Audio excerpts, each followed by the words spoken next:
Assalamualaikum kepada semua yang ingin berazam kurus untuk tahun 2025. Kita sudah sampai ke penghujungnya.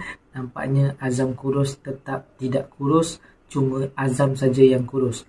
Dengan ini saya ada letakkan satu item rare untuk anda semua timbang sebelum 2026 ataupun boleh beli untuk 2026 untuk azam kurus anda. Okey, timbang ni pakai bateri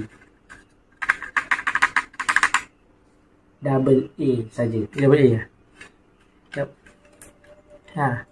Dia pakai bateri 3A, 3A kawan.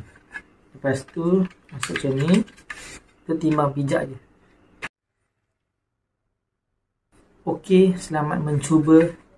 Selamat datang ke tahun 2026.